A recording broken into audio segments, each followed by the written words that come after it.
hello everyone, welcome to WD Carousel of Podcast. My name is Ian. And I'm Crystal. And we're going to talk about, we're kind of wrapping up this 3-part series that we haven't done the third part of. It's been a little bit of a long time. Yeah.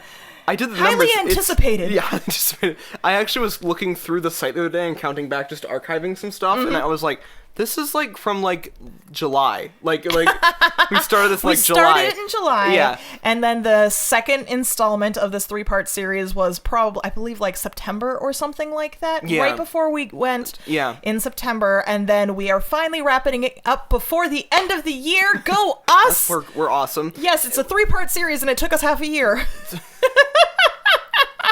So but other stuff happened in the meantime. Exactly, there was plenty going on. So this is part 3, which we are calling "So You're at Disney," which makes sense because it goes along with the other ones. Yeah, and it's this kind of a big thing. Like you're okay, so you're there now. What? This is a 3rd part in a Disney planning series for if you want to go to Disney World. And probably a lot of these tips and tricks can also be used for Disneyland and other Disney parks. But if you guys are curious about the other 3 parts, it is so you want to go to Disney, which helps you figure out timing and all of that vital information. So you are going to Disney is the second installment, where it's you finalize the tickets and the days. Now, how to plan out your trip from there. And then this will round it off at so you are there. And so you're at Disney.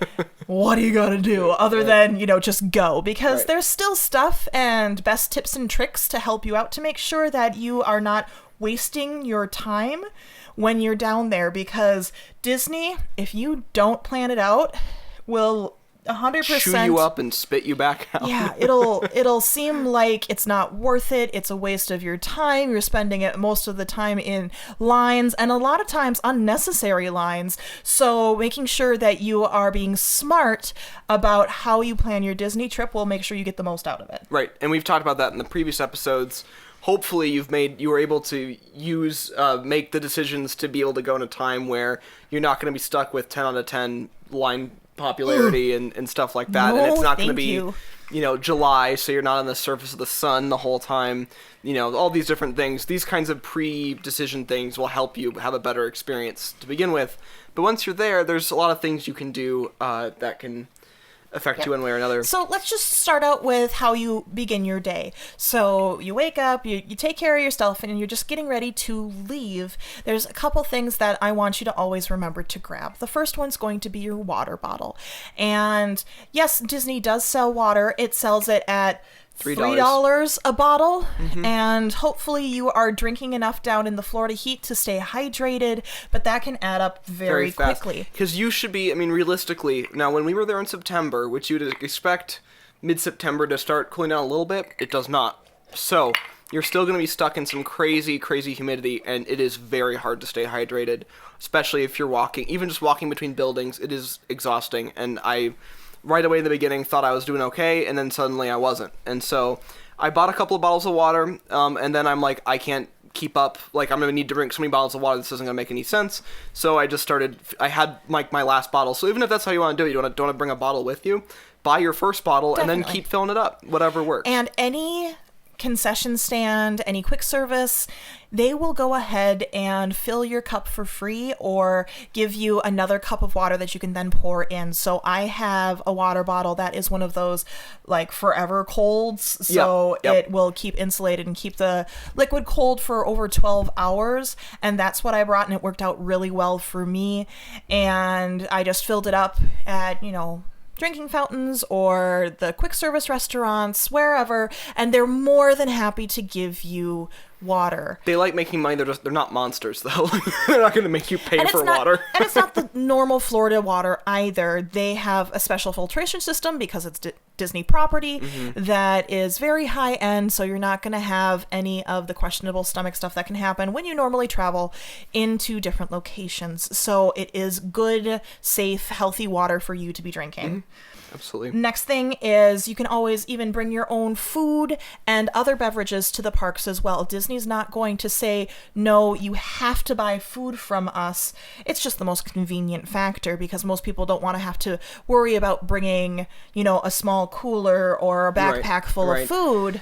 And on top of that, it's one of those things where maybe, because for me anyway, and I think you might be the same way, it's part of the thing about going to Disney can be the food. Like, especially if you're going to, like, Epcot and you're trying to do stuff like... That's big foodies. Yeah, that's part of the thing. Like, there's going to be some stuff where it's, like, really fun, but if at lunch you're just going to run to, like a pretzel stand...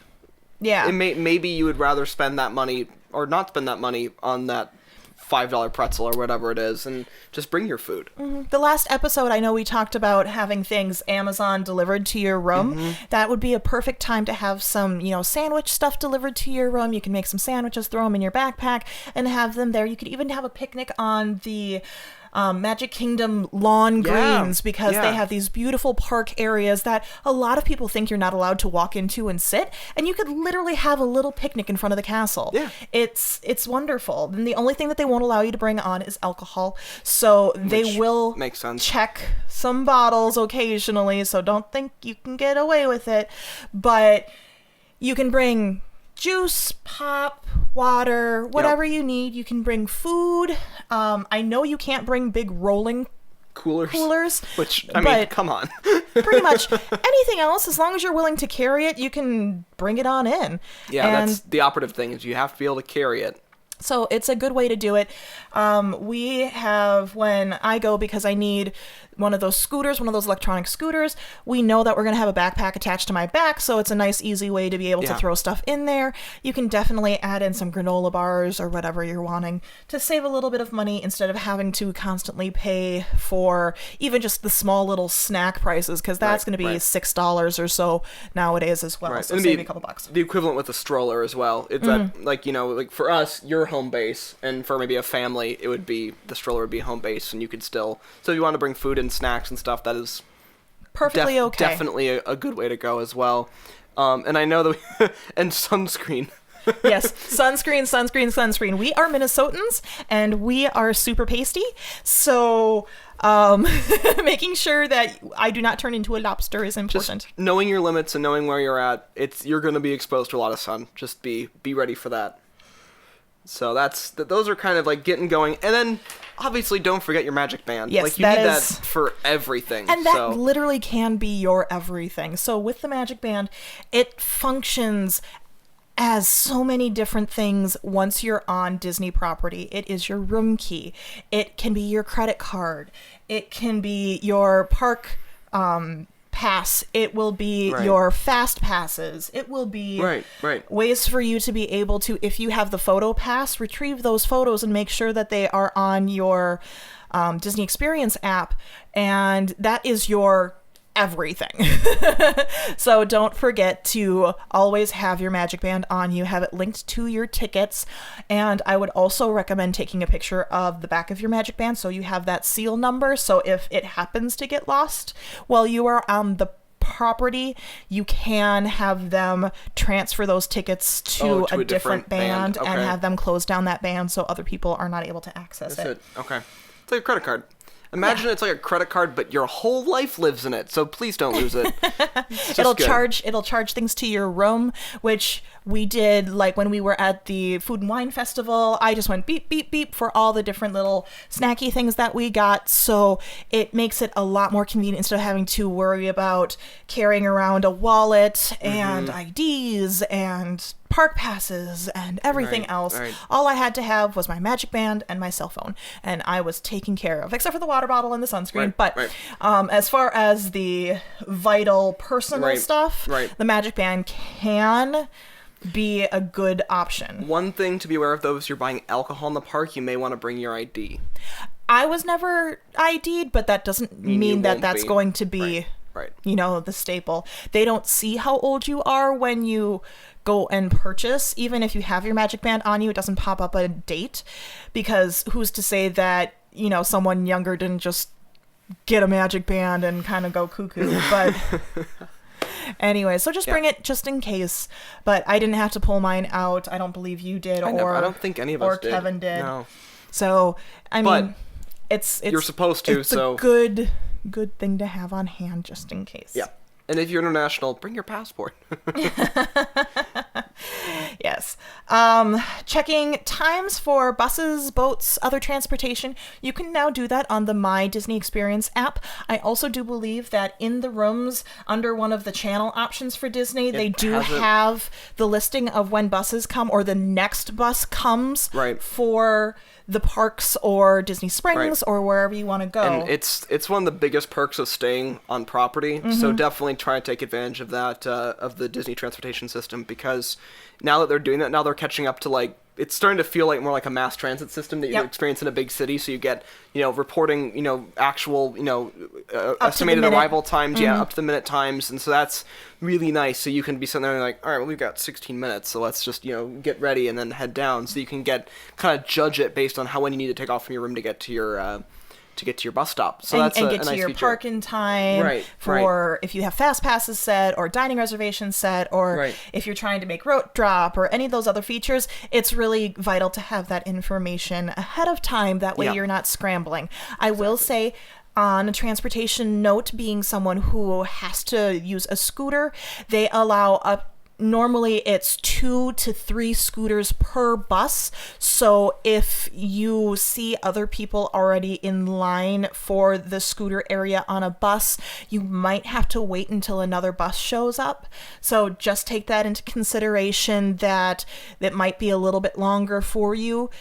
They do load us in before they load all the other people in, so they can close up those seats and move us into place correctly. But just making you aware that if there are, like, right before a park opens, if there's multiple people waiting for the bus and there's more than 2 or 3 scooters, you're probably going to have to wait for the next available bus to be able to get you there. Yeah, absolutely. Okay, another last touch on the resorts before we move on to actually heading into the parks. The resort pools. Now, we had a whole episode about resort pools and what are the best, what are the worst, and you are more than welcome to go look at other resorts and look at other resorts' pools. You're able to look at and even dine at other resorts' restaurants. But unless you are staying at a resort, you are not allowed to use their pool, which I understand, because they don't want people coming from the value resorts and then going over to the Polynesian and swimming in the Polynesian pool. So, like, just all the masses going, like, it's just, the crowd control. Right, being able, because, they basically know how many people per pool they can allocate. And if they've got everyone going to a more desirable pool, then everyone's going to be there, and their whole system is skewed. So just be mindful. If you try and pull that trick, they will probably catch ya. So be happy with the pool that you got. That's part of your resort research. Make sure it's someplace you're happy to go. If a pool is important to you, if you have kids that love to do a pool, or even if you as an adult want to have a soak at night, that will definitely be one of the things you want to evaluate when you're looking at resorts. And dining isn't necessarily a thing you have to worry about. Now, the one thing we will say, though, is resort to resort transportation can be a little rough. It's not quite like going from, like, you can go to your thing and find, like, it's like, all right, now this bus stop's gonna be Epcot and Magic Kingdom, and you just jump on and go. There's not, like, we could get on Animal Kingdom and just, like, ride to the Contemporary. That's not a thing. Typically, when you do something like that, it's a transfer. So you would go to the nearest park and then transfer there to the bus to go to that resort, which is perfectly legit. They don't care. You're allowed to do that. You can take as many different forms of transportation as you want. And, like, one time I went to visit some friends that were staying at Fort Wilderness, and we were at All-Star. And so we ended up taking a really long bus ride to Magic Kingdom, and then taking a pretty long boat ride. I was going to say, did you take the boat? Yeah, so we took the boat over, and it was cool. It was a really neat way to see a bunch of the park, and you got to see, like, some old abandoned stuff on Discovery Cove and a couple other things. So it was in River Country, so it was really cool, but just know that took us almost an hour. Yeah, you have to plan your trips accordingly. It's not like once you hop on the bus, it's going to be 10 minutes and you're there. That is almost impossible. It's a big property. Yes. Like, again, the property in Walt Disney World is over 40 square acres. No, miles. 40 square miles. Yeah. Let's be realistic here. 40 square miles. 2 cities. Yeah. So it's going to take you some time wherever you're trying to go, even if you're just trying to go to one destination and not transfer. You're going to have to anticipate at least a half an hour for transport. And then once you get to the parks, this is our next thing to be aware of, is they're going to have you go through metal detectors and bag checks. So being very aware that they are going to expect to go through every single pocket of your bag, including on my scooter, if I have a pouch on the back for an extra charge cord or something, they go through that. They go through my purse. They go through any backpacks. They'll go through everything to make sure that there's nothing questionable. And they won't always have every single person go through a metal detector, but don't be shocked if they ask you. Don't put up a fight. Don't do any of that. Right. Just go ahead and go through, because everybody is expected to do the same thing. Yep. Almost, I think I went through a metal detector most of the time. I never had a bag. Everything went with Crystal, so we just had Crystal deal with it. I usually had one or two. It was only like one or two things that'd be with you, but if you go through, you probably will go through a metal detector before you even get to the queuing to go into the, like, actually tap your band and go through. Definitely. That they'd rather get that done before you actually get into the parks, just for safety reasons. Yeah. Which, we all understand. And they did just redo, and I say just, it was almost a year ago now, but, they just redid the security areas for Magic Kingdom, so it's further away if you're coming from one of the monorail hotels, so the Contemporary, the Polynesian, or the Grand Floridian. They actually do your bag check and metal detector before you even get onto the monorail, so you have even less of a wait. And the people who walk over from, let's say, the Contemporary, they have their own little baggage check area, and then the people who get off the buses have their own, the people who get off the boats have their own. So they've really streamlined it so that way it doesn't get backed up too much. But the other parks still have only one major region for them to be able to do the baggage checks and the metal detectors. So I would say find the shortest line possible and then stake your claim. And each of those tables that do the baggage check are two-sided. So what would end up happening is one side would line up and then the person who would be doing the bags would be standing at the back trying to do the checks, but nobody would be in this lane, the other lane on the other side of the table. So you want to make sure you're utilizing both sides of the table. If you see one side that's not being used, go ahead and cut straight up there. You're not going to see those people again. Who cares if they think you're cutting in line? They were the idiots who decided not to pay attention to the rules. So go up front, get your bag checked, and then go through the metal detectors and be fine. Yeah, absolutely. And a lot of times when it's busy and then you hit a rush, they'll shift stuff around, they'll open new areas, they'll move stuff around. A lot of times there'll be people, pay attention, because there'll be staff around that'll be like, hey, come over this way, there's nothing over here, come on. Like, they'll do that. But that happened to us, I think, at Epcot. Yep. And there is going to be an area for people who do not have bags to go through as well, to make it a little bit more streamlined. But if you're trying to stay with family or the group that you're with, just be aware that you'll probably either be waiting on the other side or have to go through the line with them. Right. The next thing is getting to what would we consider the turnstiles to the parks. There is always going to be a little area for annual pass holders. No, you are not able to sneak in if you don't have an annual pass. Even if you get all the way up there, beep your magic band, and it says you are not an annual pass holder, they will make you leave and go back out to the front and recheck in through everybody else's turnstile. You are not allowed to cheat on that one. They're very gung-ho about that. Right. Because people are buying the annual passes and spending that money. If anyone could just, use their line, then it seems like it would be I don't know, some sort of... But even at the regular turnstiles, each one is made kind of like a V. So there's two sides, and each side has two magic band posts. Yes. And you will have to beep your magic band and fingerprint yourself. And it's not a fingerprint like an ink thing. It just reads your little fingerprint. But make sure which fingerprint you use at the first park, because that's the one that initiates your ticket. Right. And every park thereafter that you go to, you have to use the same finger. Right. So what I normally do is I have the magic band on one wrist, and then I do the finger for the other hand. I've seen some people do the same hand, so magic band, and then go over to the finger area. It doesn't matter, whichever one's easiest for you. It's just has to be consistency. Yeah. And I don't remember, so for each trip, does it reset and the first time you tap? Yes. Okay, because I know that when I had my Disney, because my account stays the same through Disney, but at the beginning of your trip, that's you put your thing down first. It's now locked. That fingerprint is now locked to your ticket, and then you have to I think it's once you use up the ticket that expires and goes away. Yeah, okay. that is registered as the fingerprint, and then you go from there. Okay. So, well, that makes sense. Next thing about the parks is rope drop versus extra magic hours. Yeah. Now, in your research, hopefully you know exactly which parks are going to be opening early because you're staying at a Disney resort or staying late, and plan your day accordingly. You can take advantage of those hours, and if you have something that will allow you to do multiple parks in a day for a ticket, go ahead, take advantage of those couple hours, and then go to another park. Normally that park during the day that has those extra magic hours is going to be the busiest park for the day, which is just standard. So if you want to take advantage of that, go for it, and then normally the recommendation is move to a different park. Now, for the parks that do not have that extra magic hours, you do have the option of doing rope drop. Now, rope drop is, at this point in time, it's just a term that we use because they no longer have a physical rope that they're holding. And they used to actually drop the rope, and then everybody would run across and try and get to their rides that they wanted to and do all that stuff. It basically just means getting to the park before it opens, so that way you can be one of the first people in line for a ride. Right. Now, interestingly, I don't know if we talked about this before, but when we were there last, we went to the Navi. We went to Animal Kingdom. I can't remember the Navi name of River Journey. Thank you.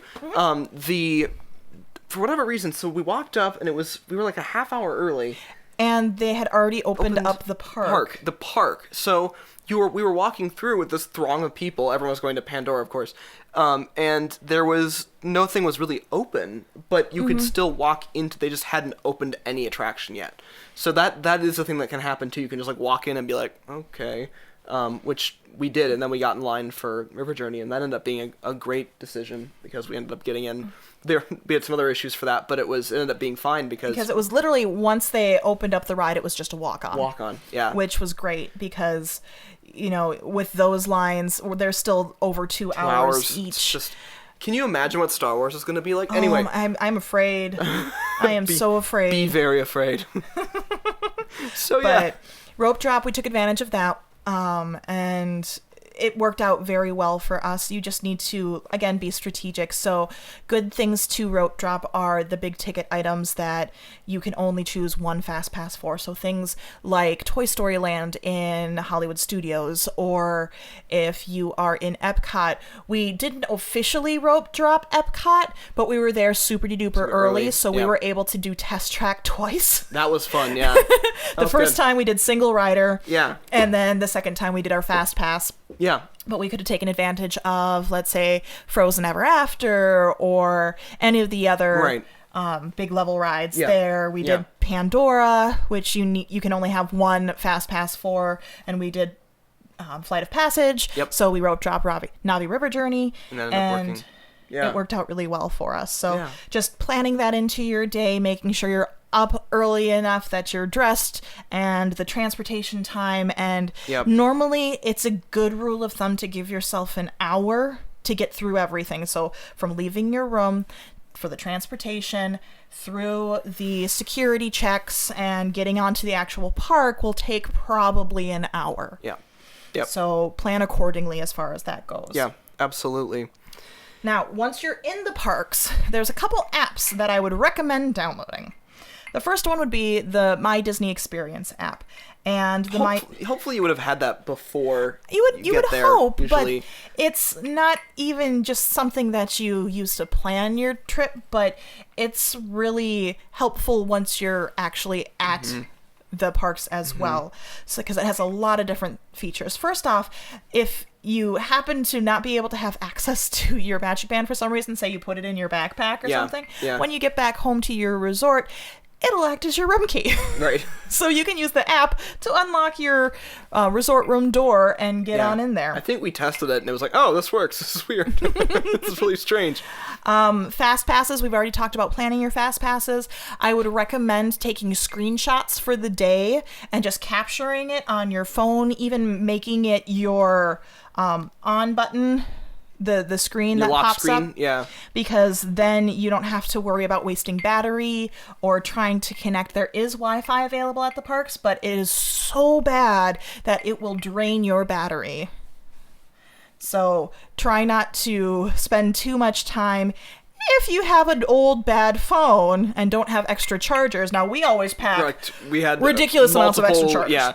I think was it you and Kevin had the what appeared to be a small car battery that came along, and then I had a little one too. So we were able to keep charged up pretty well throughout those kind of marathon days. So that didn't really matter to us, but other people, they don't think about having 50 gajillion chargers on them. Yeah, exactly. To be able to do that. So having it on your lock screen is a good way to remember your FastPass times and then make sure that you are hitting them. Also setting an alarm for yourself on your phone, like half an hour before your FastPass time or 15 minutes before your FastPass time. Yeah. So that way you can make sure you can head towards that area of the park if you are in a different location. And would be helpful. And beware, sometimes some of those parks you have to kind of hoof it because they can be, if you find yourself on the far end of the park, you're like, uh-oh, I'm going to have to take a bit of a hike to get over here. Again, though, the FastPass time is an hour plus a secret 15 minutes just in case. So if you set an alarm for 15 minutes ahead of time, that's basically an hour and a half for you to finally get to the ride. So I think you should be okay from there. Even walking, you should be able to walk across the park in an hour and a half. Yeah. Even if it's busy. It's busy. Yeah. It's crazy. It's a crazy operation. And then once you use your 3 fast passes for the day, you have your rolling 4th fast pass. And the way you utilize that is by actually bringing up the app. Yes, this time you do need to bring up the app, and then you can go right into fast passes, parks for the day, your park, and then see what's next, check the fast pass, and go again. And you can do that as early as once you beep your magic band to get you into your 3rd fast pass, so you could even still be waiting in the fast pass queue. Cool. And then already be planning your next fast pass. So that's what I did when I soloed Magic Kingdom. Yeah. Is I had a couple fast passes set, but then as soon as I beeped my 3rd one, I pulled out my cell phone, pulled up the app, and started looking at the next one, and then the next one, and the next one. I think I did another 2 fast passes before I got tired. So I had a total of 5 fast passes for the day. Nice. Which is not bad at all. So always being aware that you can maybe do that. And it's easier when you have fewer people, too. Yes. But, and that might be the time that people, if you have a group of multiple people that you split up and people that want to do a more more intense ride again can try to get one together. And then the people that want to do something else that's slower, they can do People Mover or whatever they're feeling. The fast pass isn't offered for People Mover. Aww. I'd asked, but I still cut the line anyways because they gave me a GIMP pass because I had a scooter and I didn't have anybody else with me. Aww. Yeah, taking on the parks when you're a cripple gets you perks. Okay. Especially if you're by yourself. Yeah. Okay. Yeah.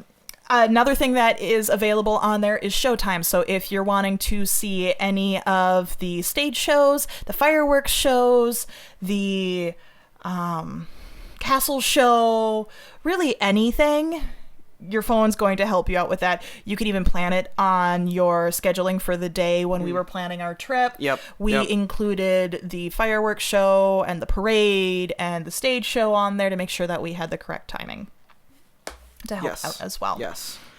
But, so this was a mixed bag for me. Mobile ordering. I know you had an experience with it and I had an experience with it. You used it on your solo day, right? Mm-hmm. And that was for Pecos Bill? Yes. So I was by myself again in Magic Kingdom, and instead of trying to figure out how to navigate a line with a scooter, all I did was I pulled up the My Disney Experience app. No, we are not being paid. This is not a sponsored thing. We're going to say it a lot, though. And I ordered a burger. And then it said that they'll notify you when it's ready, and then all you need to do is go to the pickup window. I just pulled off to the side near the pickup window. It binged me. I drove up. I grabbed it, and then I was able to back up into a corner next to the garbage and ate by myself. Yay! That's horrendously depressing. But the moral of the story is mobile ordering worked pretty well for her. It worked out well for me. It worked out slick, because then I didn't have to navigate and do all that other stuff. And I didn't have to worry about trying to fight with the table, which was something different. That's why I backed up there in that little corner. Yeah, exactly. And I had it on my lap, and it was perfect. So it can go well. It can be very helpful, especially if you're in a situation like Crystal, where you're not going to be able to navigate the line by yourself. No one wants to help you, or you're just busy and you have a lot of people and you just don't want to deal with it. There's lots of reasons why you'd want to do that to keep things moving.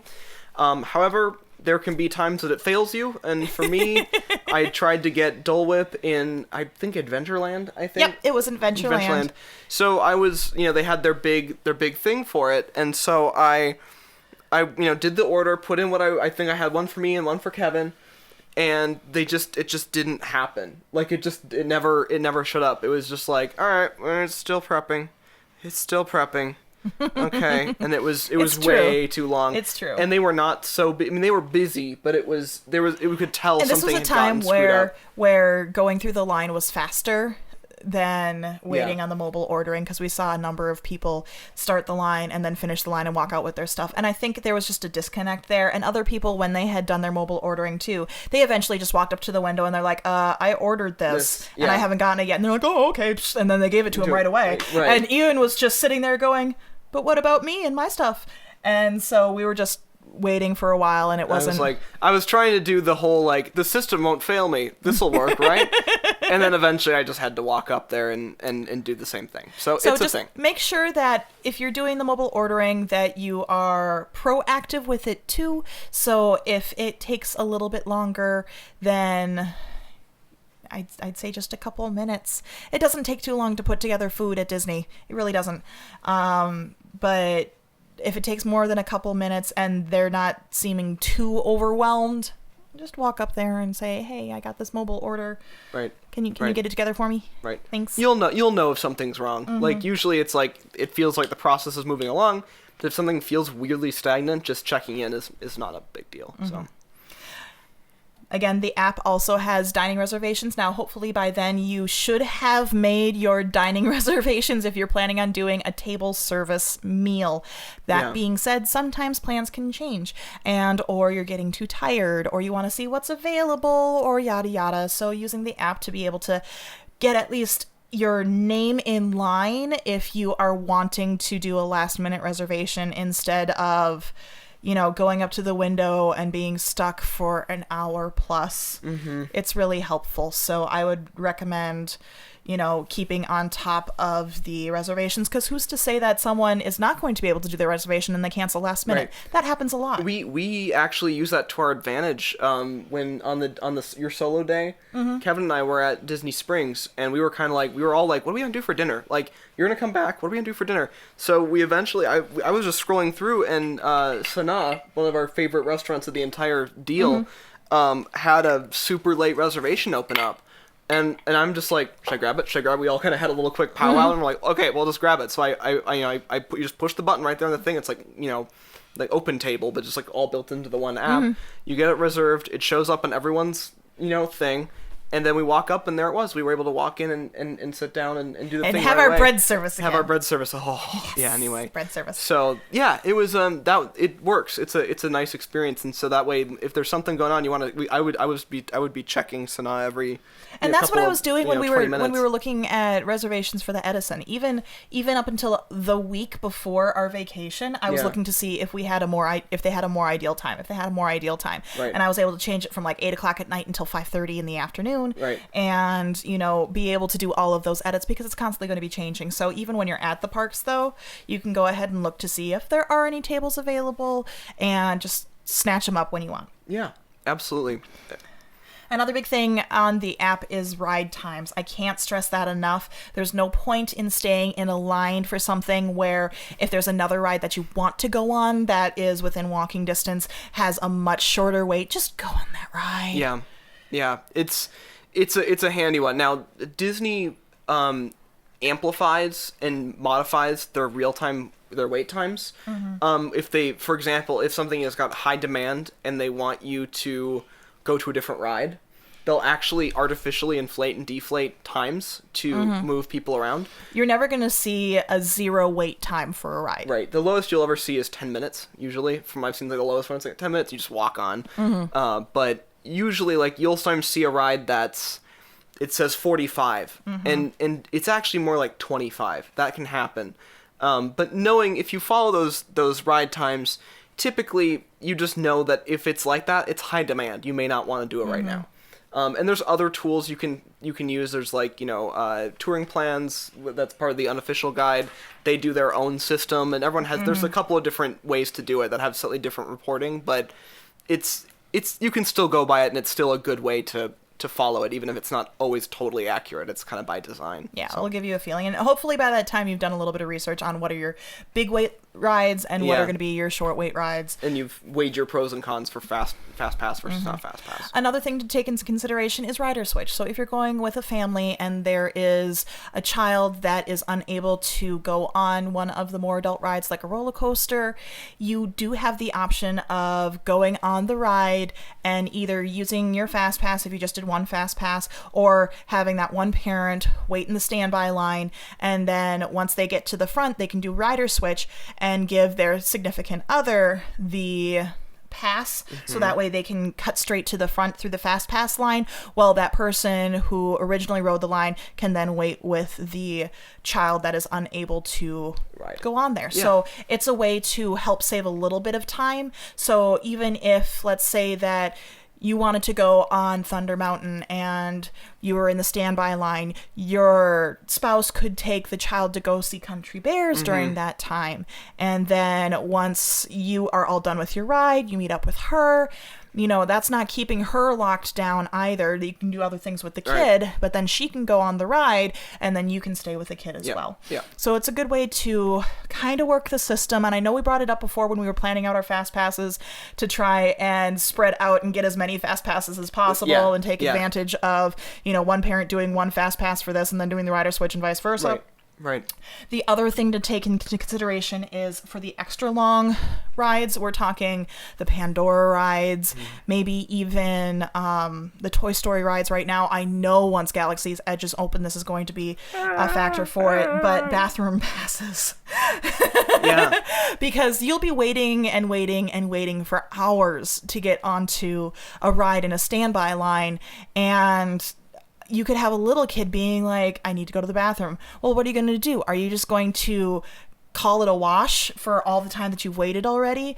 No, most of the time what you do is you find the nearest cast member. Normally, especially for lines that long, they have them in intervals, and you let them know that your little kid wants or needs to go to the bathroom, and then you are able to get back into approximately the same time period that you would have waited before. So you're not out anything. You don't have to restart back at the end of the line to be able to do that. So take that into consideration too. Don't feel like you're stuck or that you need to start all over, or they need to hold it and then, you know, potentially have an accident or something like that. Or just be really miserable.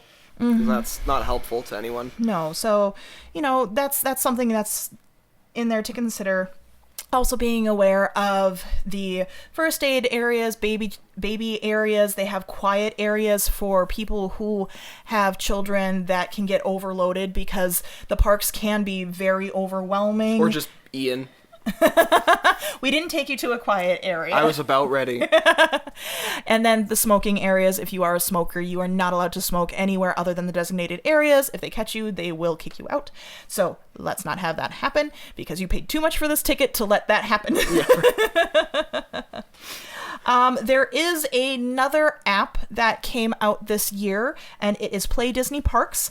It is a good way to distract yourself and children while you are waiting in a longer line, and we will insert a little bit of the screen capture, because I'm going to take a screen capture of it and put it onto our YouTube video. So if you guys are interested in what it looks like, we'll put that up there, and you can always go ahead. Every single ride has different awards. They have corresponding games. They use GPS to make sure that you're actually in the park at the time that you're using the app. So it's not like something you can play at home, but you can waste a lot of your time without feeling stuck, and it's a good distraction. Yes. And when we were there, it was only starting to get rolled out in other parks besides Magic Kingdom. Magic Kingdom was the only official park that it was in at that point in time. Yes, it was starting to roll out in others, but it wasn't fully there. Blanket. I think we saw something in Animal Kingdom, but it hadn't. It was still being rolled out fully. So, but it's from what I saw, it was very cool. But it's gonna get more and more robust as they build it out. Yeah. So that's another good one. Again, the Wi-Fi there should help you out, but bring extra batteries, because that's gonna be a battery eater as well. Exactly. Shopping. So So that's a big thing when you go to Disney. It is. And you're going to spend a lot of money on things that you might want and you don't necessarily need, and you don't necessarily want to carry them around with you. That happened to me when I was soloing, and I found the Haunted Mansion version of the Game of Life. Fun. And I didn't want to carry around a board game for the rest of the day. What was I going to do with it while I was there by myself riding a ride? Was I just going to be holding on to this board game? I don't think so. So what they offer you is free resort delivery. And it will show up next day, not same day. So depending on when you're leaving for, when your trip is done, you might need to figure out other plans. But they do have the option of having it sent to your resort, and we were able to pick it up next day. It was in the souvenir shop. Yeah. And what did I need to provide? I needed the receipt, because they gave me a yellow copy of the receipt. Oh, okay. And then I think they wanted my driver's license, but I didn't have it on me, but they pulled up my Magic Band and it worked. So that should have been a thing you can do with your Magic Band. You would think, but who's to again say that they didn't steal? Right. Which is, and again, so that it's not that big of an inconvenience. It's still really nice. You can just walk up to your shop in your resort, and they can hand you whatever. So, and I believe it also works for anything at Disney Springs. So if you're doing a lot of shopping and you don't want to haul it around, you don't want to feel like you are in a 90s Clueless movie where you just go on a shopping spree, your arms get tired after a while. They do. So just have it delivered to the resort. And or if you are not staying on a Disney property, they will have the option for you to pick it up in the front of the park if you would like to pick it up same day. They will hold it for you in the front of the park. Again, you're probably just going to have to show the receipt and some identification. But other than that, you don't have to carry it around the parks. You don't have to figure out how to manage all of these bags while you're on rides and everything. Right. So it's either way, it is a nice load off. However you decide to handle that. So, photo spots. If you do not pay for the Disney Photo Pass, you still can have those photographers take pictures of you. You can take as many pictures as you want. They're not going to care. They're going to take pictures, beep your Magic Band and you'll move on. But they will also be more than happy to take photos of you with your own camera. So if you have your cell phone, if you have a digital camera, if you have any of that, they're not going to play with the settings or anything. So make sure that you have, if you want, light balancing and all that other tech stuff that I'm not. They're not going to be a professional photographer with your camera. Or device. Yeah, their cameras are already set for that exact location, that exact lighting. And they're not going to monkey with yours. Also sort of undermines their whole business model. But they're more than happy to take the photo for you. So what I can do is I'll have Ian insert a photo of the day that I soloed, because I had them take a couple photos of me by myself because I still wanted to have photos of me in front of the castle, and with nobody else there, it was the easiest way for me to do it. So they were able to take the photos. They were more than happy. They were pleasant about it. You still need to have them take photos too. You're not required to pay for them. Just beep your Magic Band and then they'll take your photos and be happy. Yeah. Absolutely. And that's the same with character meetings and everything. So don't feel like just because you want to meet princesses and other characters, you are required to pay for their photo pass to get those photos. Right. Just hand them your camera and they'll go from there. And they'll take their pictures. And if you like theirs, you can buy them later. Yeah. No big deal. And then the last thing that we have on here is just at the end of your trip, if you are trying to save a couple bucks, and we talked about this in our previous podcasts, one good way to do it is buying Disney gift cards with various discounts applied. And what I mean by that is if you're buying Disney gift cards from Target and you use your Target Red Card, they'll default give you 5% off. That's immediately 5% off anything that you buy at Disney. Or one of my coworkers actually found that our company gives a 30% discount through Bed Bath & Beyond, nice. And he was able to buy up to $200 worth of Disney gift cards with 30% off. I wish he could have gotten more, because I would. That would have been amazing. But he's still able to do that. And you're able to, even if you have at the end of your trip and you still have gift cards left, you didn't use them right away, you can apply them to the balance on your room. So if you're still paying off your room balance, you have room service or food that you put on your Magic Band or purchases or anything that's on your room, you can pay them off with the Disney gift cards, and just do it the night before. That way they don't process through on your credit card, but and I mean the night before you check out. So you can wait the whole trip. If you're there for 7 days, you can wait all the way to the last night and then just real quick stop over at the guest services. Yep, the guest services, the hotel staff, and they will be able to apply those gift cards and take care of the balance, and then anything else that is left would then go to the credit card. So you don't have to feel like you're racking all of this up on your credit card, because it's not going to apply until the very last night. I think she said it processed at like 2 a.m. Nice. So as long as you catch it before then, you should be okay. Yeah. And that'll at least give you a little bit more of a discount on anything that you are purchasing at Disney, because I am all about trying to save as much money on Disney as possible. Yep. And still feel like you're enjoying it. Because you can pinch as much as you want and then be like, was this worth it? But there's like that balance of like being like, we actually saved quite a bit, but it doesn't feel like we did. And that's kind of where it gets to be really fun. So yeah. I hope this was helpful. I hope we didn't overwhelm you too much. All of these episodes are quite a bit longer, but it's because there's a lot of good information in them. I hope you found, even if you are seasoned pros, a couple nuggets of information to be able to help you on your next trip. That way you can have a more enjoyable experience. And if you have something that we missed that's really important that you always do, go ahead and comment it somewhere, because let we'd us love know. to hear. I'm all about more tips and tricks and planning and everything. That's a big part of our vacation, and it's what gets me excited for Disney, and the anticipation and the planning and the building and everything like that. It's one of my favorite parts about going on a Disney vacation. Right. And it sounds like a lot of people have that. It's like not uncommon, which is kind of fun. So don't just wing it. Don't just wing it. Do not wing it. It's Whew. not worth it. No. If you're a wing it person, go with somebody who's not going to wing it, because you'll just have a better I'll take care of experience. everything. Right. Exactly. Awesome. Wow. All right. So I think we got. So we wrapped up the series. Yay! Finally. Absolutely. Go us. We're awesome. So. All right. Last thing, just enjoy the magic. Enjoy the magic. Just enjoy the and magic. all this stuff is there.